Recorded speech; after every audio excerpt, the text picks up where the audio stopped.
हनुमान जी का नाम बालाजी कैसे पड़ा? बालाजी और हनुमान जी में क्या अंतर है? हनुमान जी का जन्म अंजनी नामक अप्सरा के गर्भ से हुआ था, जिन्हें एक श्राप का फल भोगते हुए धरती पर वानर के रूप में जन्म लेना पड़ा। उन्हें वरदान प्राप्त था कि एक पुत्र को जन्म देने के बाद वे श्राप से हमेशा के लिए मुक्त हो जाएंगी। वाल्मीकि रामायण के अनुसार हनुमान जी के पिता केसरी और माता अंजनी ने भगवान शिव की कठोर तपस्या की थी। इसके बाद जाकर उन्हें हनुमान पुत्र की प्राप्ति हुई थी। वही एक पौराणिक कहानी में जिक्र इस बात का भी मिलता है कि जब मारुति वन में अंजनी को देखकर उन पर मोहित हो गए थे, जिसके बाद अंजनी गर्भवती हो गई थी। इस प्रकार पावन पुत्र हनुमान ने जन्म लिया। एक कथा तो यह भी कहती है कि महाराज दशरथ ने पुत्र प्राप्ति के लिए यज्ञ का आयोजन किया था। उस समय तीनों रानियों को पुत्र प्राप्ति के लिए खीर खिलाई गई थी। इस खीर का एक भाग कौआ अंजनी के पास ले गया। माँ अंजनी ने उस खीर को प्रसाद समझकर चख लिया था, जिसके बाद हनुमान ने जन्म लिया। हनुमान जी का नाम बालाजी कैसे पड़ा? हनुमान जी को बालाजी इसलिए कहा जाता है क्योंकि कई जगह हनुमान जी के बालपन की पूजा अर्चना की जाती है। इसके पीछे भी एक कहानी है, जिसके अनुसार भगवान श्री राम आज से 500 वर्ष पूर्व कलयुग की धरती पर आए थे। उन्होंने हनुमान जी को यहाँ के लोगों के दुख दर्द दूर करने का आदेश लिया था। साथ ही यह भी कहा था कि तुम्हारे द्वार पर आने वाले सभी भक्तों के रोग और भूत प्रेत बाधा को ठीक करना होगा। इसी तरह एक दिन एक ब्राह्मण ने अपने सपने में हनुमान जी को देखा, जो ब्राह्मण को पहाड़ी के नीचे खुदाई करने का आदेश दे रहे थे। वह ब्राह्मण हनुमान जी के निर्देश अनुसार उस स्थान पर पहुंचा और जमीन खोदना शुरू कर दिया। कुछ देर खोदने के बाद उन्हें हनुमान जी की एक मूर्ति मिली, जो बाल रूप में थी। हनुमान जी ने अपने बाल स्वरूप में ब्राह्मण को वहाँ एक मंदिर बनाने के लिए कहा, जो सभी प्रभावित लोगों को ठीक कर देंगे।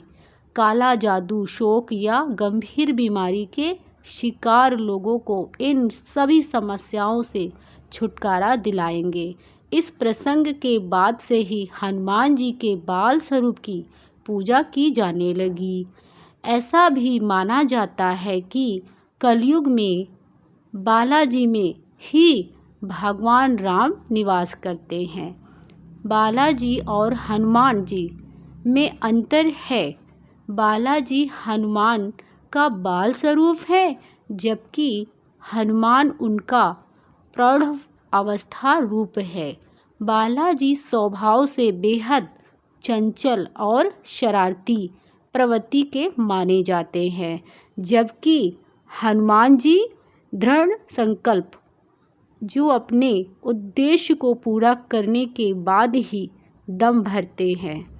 हनुमान जी के पुत्र का नाम क्या है? हनुमान जी के पुत्र का नाम मकरध्वज है। ये ही मकरध्वज है जिनसे हनुमान जी का युद्ध हुआ था। अब वे अहिरावण के चंगुल से भगवान राम और लक्ष्मण को बचाने गए थे। हनुमान जी के जीवन से हमें क्या प्रेरणा मिलती है? हनुमान जी का जीवन सदैव ही चुनौतियों से भरा रहा है, लेकिन उन्होंने विकट परिस्थितियों में भी कभी भी हार नहीं मानी। यह हनुमान जी का पहला ऐसा गुण है जो हमें प्रेरणा देता है।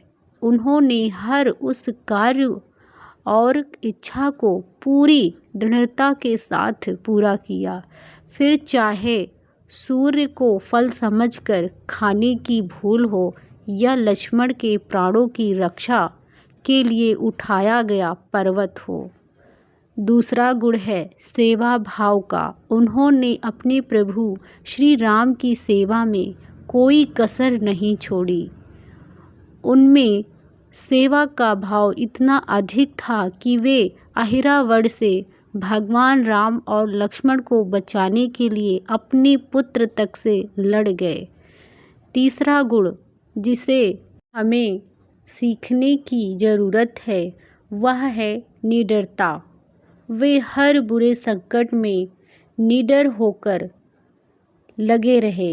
किसी भी कार्य को करते हुए उनमें किसी तरह का डर नहीं था। तभी तो उन्होंने रावण की लंका में अपनी पूंछ से आग लगा डाली। यदि आप रामायण के एक एक पात्र का गहराई से आंकलन करेंगे तो उन सभी में कोई ना कोई ऐसा गुण विद्यमान है जो हमें प्रेरणा प्रदान करता है।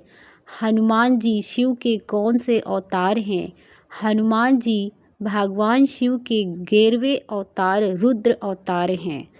अपने इस अवतार में उन्होंने प्रभु श्री राम की सेवा की, रावण का वध कराने और सीता माता को छुड़ाने में सहायता की। हनुमान चालीसा 7 बार पढ़ने से क्या होता है? हनुमान चालीसा का निरंतर 7 बार पाठ करने से व्यक्ति की सभी चिंताएं दूर हो जाती हैं। भक्तों को भूत पिशाच की समस्या से मुक्ति मिलती है। यदि आप हनुमान चालीसा का पाठ, हनुमान चालीसा कवच लॉकेट धारण कर सकते हैं। चालीसा का पाठ करने और चालीसा कवच लॉकेट को धारण करने के प्रभाव लगभग एक समान हैं। जय श्री राम, जय हनुमान। आपको ये जानकारी कैसी लगी?